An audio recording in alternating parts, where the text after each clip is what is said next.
Hey everyone, and welcome back to StudioJake Lore Universe. This is my vidcast where I explore themes, tropes, and archetypes found within stories. Today, we're diving into the shadowy, grim world of the speculative fiction subgenre known as dark fantasy.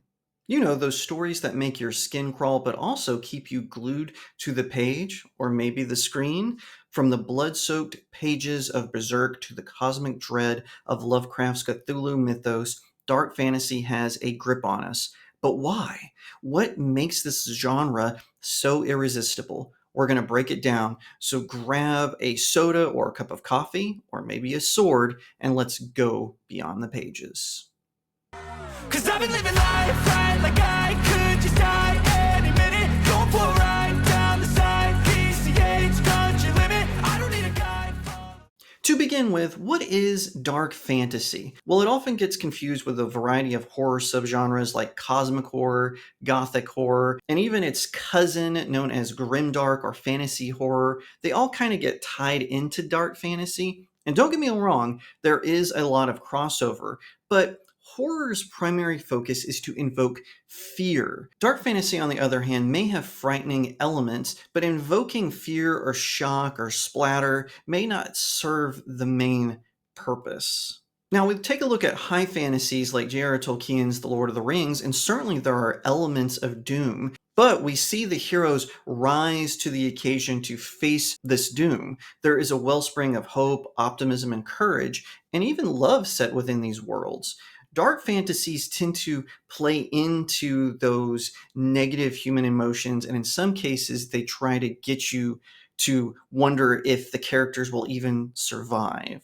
Dark fantasy may take place in a world not unlike those of Middle-earth or C.S. Lewis's Narnia, but instead of hope, there is dread. Instead of optimism, there is pessimism. Instead of courage, there is vengeance. Instead of love, there is anger and often hate. Sometimes the heroes, they're not so heroic. Sometimes the villains, maybe you can sympathize with them a little bit. But whatever the case may be, it is different from high fantasy and horror in the sense that it is a fantasy realm, but with more negative emotions. And we, as readers and gamers and viewers, we find solace in those more traditional tales like The Hobbit or The Chronicles of Narnia. But in these dark tales, we tend to search for something else. There is a compulsion to explore those more negative elements of our soul. And why is that? Well, I'm going to break it down a little bit. And first up, I want us to talk about the thrill of the unknown. And yes, high fantasy, low stakes fantasy, and science fiction explore this a little bit. But dark fantasy thrives on blending fear and curiosity into an emotional roller coaster on their quest or stories, whatever they may be.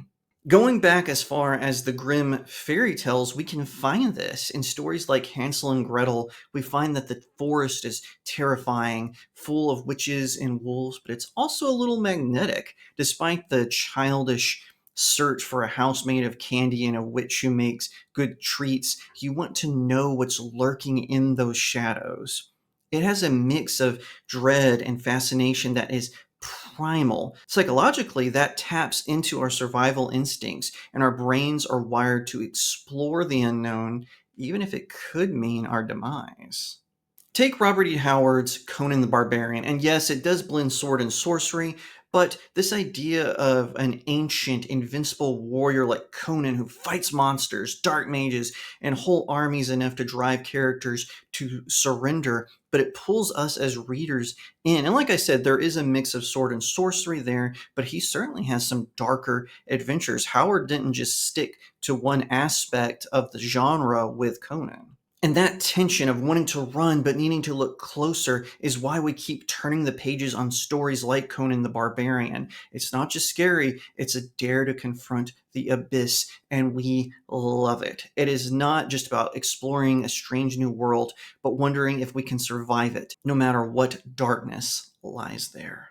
And like I mentioned earlier, sometimes there's not a clear right and wrong. There is a moral complexity. Dark fantasy doesn't give you heroes in the white hat and often not clear-cut villains. Instead, you get characters who live in a tension where you question their morality. Take the manga and subsequent anime Goblin Slayer.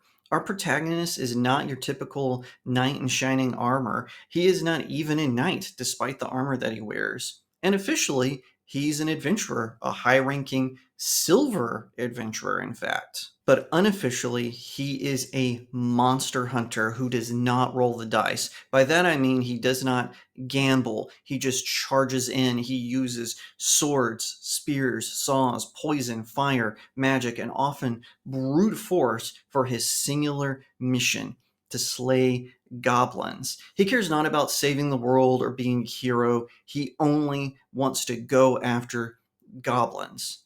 And why is that? Well, he's not a prince who went into self imposed exile. He actually, as a child, witnessed goblins brutally murder his family, and he wants to wipe them out. And this is often at the expense of friendships and often his own life. In fact, when he meets his ally, the priestess, she thinks he is there to save her as she and her quarry, they got stuck in a cave with goblins, and she thinks he's there to save her. But he clarifies, nope, he does not care about rescuing her or any of the other hostages. He only wants to kill his targets. He does not have a code of honor because that might disrupt what he is there to do. Similarly, in Berserk, Guts is a brutal anti-hero, driven by revenge but haunted by his own humanity and some evil spirits that won't leave him alone. But it is in the villain of Berserk where we get some more depth. We see Griffith, who betrayed Guts and an entire squadron. And yes, his ambition and his betrayal are monstrous, but his motives? I find them a little relatable. He wants power, purpose, a legacy to build a kingdom of equality. And who hasn't felt that pull? This moral messiness mirrors real life, but hopefully you don't commit mass murder to achieve your goals. But we are drawn to these stories because they reflect our own struggles with right and wrong, especially in a world that feels increasingly chaotic. Unlike high fantasy's clear good versus evil sort of vision, dark fantasy says, hey, maybe we're all just a little bit monstrous, and that can hit hard. And of course, any fantasy genre, whether it be high fantasy, low stakes fantasy, or casual reading, it always comes with escapism. And that is true of dark fantasy. And we're going to tackle that paradox of escapism because it has high stakes. Why do we escape into worlds that feel more dangerous than our own or other fantasy stories we have read? Because it offers a weird kind of refuge. Take Chaucer's Beowulf from the Canterbury Tales. Yes, the setting is our own world, but it is a brutal one, full of sorcery, betrayal, and bloodshed. Not to mention dragons.